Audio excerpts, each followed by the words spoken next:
बाजी साहब के परवानों, ख्वातीन व हज़रात, अस्सलाम वालेकुम। वालेकुम अस्सलाम। ऐसे दरबारों में और ऐसे मुल्क में जहाँ पे रूहानी मजालिस का इनकाद होता है, जहाँ पे रूहानियत की महफिलें होती हैं, जहाँ पे अल्लाह और अल्लाह के रसूल के जिक्र, इज़कार, तिलावत और खतमात और कलमात होते हैं, वहाँ उन्हीं लोगों को बुलाया जाता है, वही लोग उसमें पहुंचते हैं जिनकी चाहत बुलाने वालों को होती है। और मुझे ये खुशकिस्मती है कि आज मुझे भी यहाँ बुलाया गया, ये इत्फाक था। मुझे नहीं पता कि साहबजादा साहब यहाँ तशरीफ लाए हुए हैं। किलर की इस खूबसूरत वादी में कुछ मेहमान थे राजौरी से, वो हमारे गरीब खाने पे आए थे। उनकी खैर आफियत जानने के लिए जब हमने फोन किया तो मेरी साहबजादा साहब को बात हो गई, और जब इनको हुक्म मिला कि आप भी आइए तो हमने सब मसरूफियात इंसाइड करके इनके हुक्म की तामील की। इनके हुक्म की तामील जो है वो जनाब मुजफ्फर हुसैन शाह बाजी के हुक्म की तामील है। इनके हुक्म की तामील हजरत सैयद सरवर हुसैन शाह अलबारूद बख्ती बाजी साहब के हुक्म की तामील है, और इनके हुक्म की तामील जनाब हजरत नागा सरकार के हुक्म की तामील है।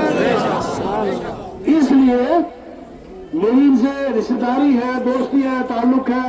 मैं भी नागा सरकार का दामाद हूँ, लेकिन नागा सरकार की इन औलाद को हम सादात होने के बावजूद भी तबाह समझते हैं, हम इनको तबाह की नजर से देखते हैं। तो इसलिए मैं शुक्रिया अदा करता हूँ, इन्होंने हुक्म किया और मेरे नसीब में यह खूबसूरत महफिल हुई। ख्वातीन हज़रात, अल्लाह तबारक तआला ने दुनिया बनाई, ये सिलसिला चलता है और आगे तक क़यामत चलता रहेगा। और इस सिलसिले में जो ये महफिल आप देख रहे हैं, जो दीनी महफिल आप देख रहे हैं, जो पूरी दुनिया में जो दीनी महफिलों का इनकाद हो रहा है आप देख रहे हैं, ये दीनी महफिलें अल्लाह का देन है, अल्लाह के रसूल का और अहले बैत का। ये सारी जो महफिलें हैं, दीनी महफिलें हैं,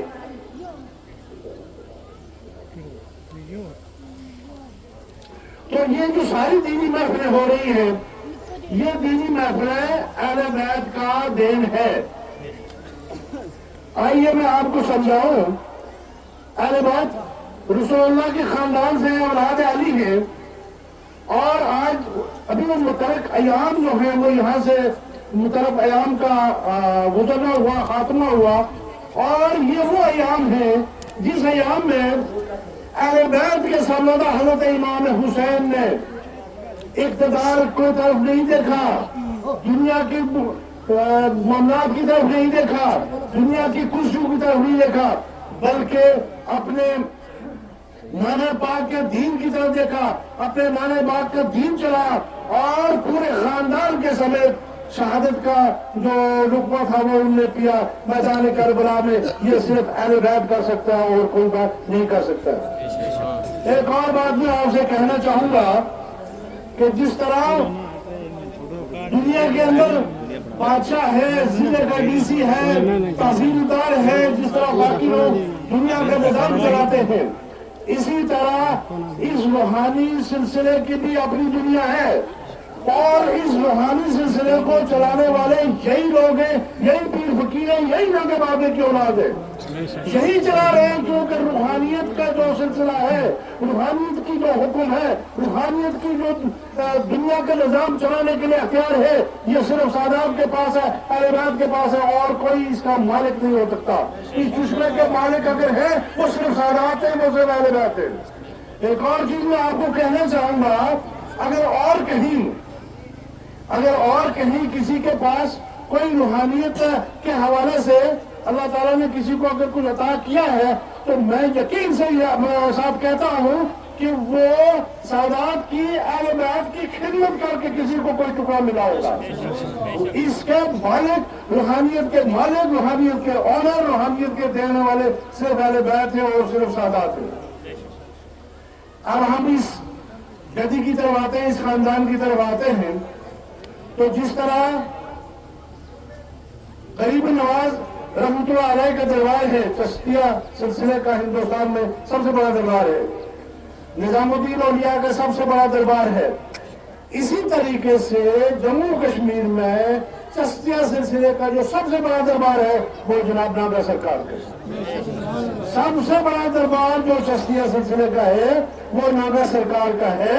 और ये जो साहबजादान है, अहले बैत हमारे जो साहबजादान है, बाजी साहब की औलाद है, अल्लाह तबारक तआला का करम है कि उसी सिलसिले का तबरक है। और ये इंशाअल्लाह जब तक दुनिया रहेगी, जब तक दुनिया काम रहेगी, क़यामत तक इंशाअल्लाह नागे बाबा सरकार का इस रूहानी सिलसिले की जो ये पानी है ये बहता रहेगा और फैज आप लोगों को पहुंचता रहेगा। नारे तकबीर, अल्लाह अकबर, नारे रिसालत, या रसूल अल्लाह, नारे पैंतानी एक नारा हैदरी, या हैदरी, या अली, हुजूर किबला नागा बाजी साहब जिंदाबाद, हुजूर किबला नागा बाजी साहब जिंदाबाद, बरोई वाली सरकार जिंदाबाद, बरोई वाली सरकार। जब तक सूरज चांद रहेगा, बाजी साहब का नाम है, जब तक सूरज चांद रहेगा, बाजी साहब का नाम रहेगा। अब मैं आपको इस दरबार की तरफ लाना चाहता हूँ जिस दरबार में हम इस वक्त सब हाजिर हैं। नागा साहब की करामत ये साफ अयां है, ये साफ सामने है कि तब तनहा वो आए थे जब वो कश्मीर आए थे। आज मेरे पाक परवरदिगार का करना देखो कि उनका खानदान पूरे जम्मू कश्मीर में नहीं है बल्कि सरहद के इस पार और सरहद के उस पार हर जगह अपनी रूहानी हुक्मरानी करते हैं, अपनी रूहानी हुक्मरानी। और हर जगह उनका जो ये फैज के चश्मे हैं ये जारी और सारी है। जाहिर है दरबार मौलाना शरीफ है, बाजी साहब की ज़ियारत मौलाना शरीफ है। और मुजफ्फर हुसैन शाह बाजी साहब जो थे रहमतुल्लाह अलैह, वो भी साहबजादे थे, पोते थे बाजी साहब के, पोते हैं बाजी साहब के। तो उन्होंने बरोई जाके उस जंगल में कैसे मंजिल कर दिया, उन्होंने उस बरोई जाके कैसे रूहानियत का एक वो चश्मा जारी कर दिया इंशाअल्लाह जो क़यामत तक जारी और सारी रहेगा। ये इन लोगों के अपने खत अख्तियार की बात नहीं होती है। अगर मुजफ्फर हुसैन शाह बाजी बरोई गए, वो जंगल में गए, जब एक वो कोठा या एक वो जंगल था और मुजफ्फर बाजी थे, वो अपनी मर्जी से वहां नहीं गए, वो भी किसी ताकत ने उनको भेजा, जाओ और इस जगह बैठ जाओ और इस जगह बैठ कर पूरे पुरजुलरी को संभालो। लिहाजा मुजफ्फर बाजी जो आपने फैज जो था वो आपके पूरे पुरजुलरी में घर घर पहुंचा दिया। और अल्लाह तबारक व तआला ने आप पर कितने बड़ा फजल और करम रहा। और आज की बात देखो, उनका वहां जाना भी हुक्म था और उनका वहाँ ये दरबार का कायम करना भी हुक्म था। बैठो बैठो बैठो।